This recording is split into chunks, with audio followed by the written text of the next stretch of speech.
ज्योतिष रहस्य चैनल में आप सभी का स्वागत है। जिस भी व्यक्ति या जातक के विवाह की दिशा ज्ञात करनी है तो उसकी जन्म कुंडली के 7वें भाव की राशि की दिशा ज्ञात करेंगे। फिर उसकी जन्म कुंडली के 7वें भाव के ग्रह की दिशा ज्ञात करेंगे। फिर जन्म कुंडली में शुक्र ग्रह जिस भाव में बैठा हो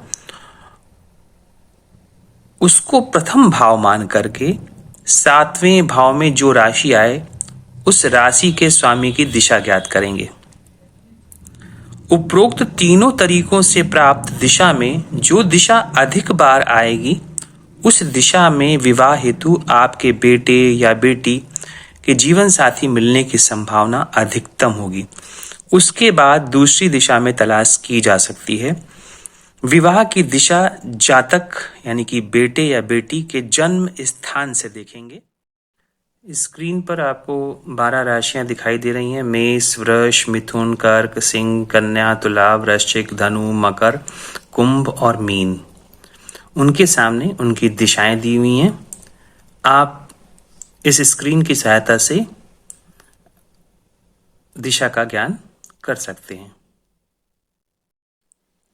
इस स्क्रीन में आपको ग्रह सूर्य, चंद्र, गुरु, मंगल, बुध, शुक्र, शनि और राहु, केतु और उनकी दिशाएं दिखाई दे रही होंगी।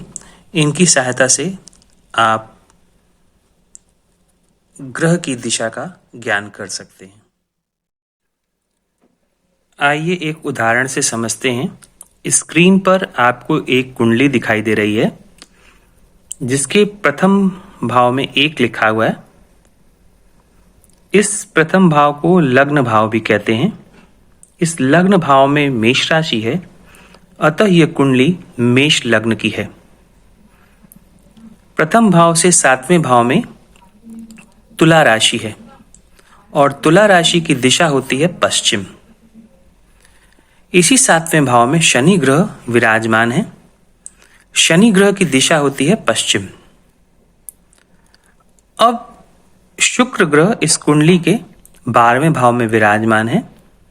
12वें से 7वां भाव यानी कि कुंडली का 6ठा भाव, वहां पर कन्या राशि है और कन्या राशि की दिशा होती है दक्षिण पश्चिम। अतः यह कहा जा सकता है कि इस जातक का विवाह या इस जातिका का विवाह इसके जन्म स्थान से पश्चिम दिशा में होने की अधिकतम संभावना है। इसके पश्चात हम दक्षिण पश्चिम दिशा को भी कंसीडर कर सकते हैं। यदि आपको ये वीडियो पसंद आया हो तो इसे लाइक कीजिए, सब्सक्राइब कीजिए और अपने दोस्तों के बीच में शेयर कीजिए। धन्यवाद।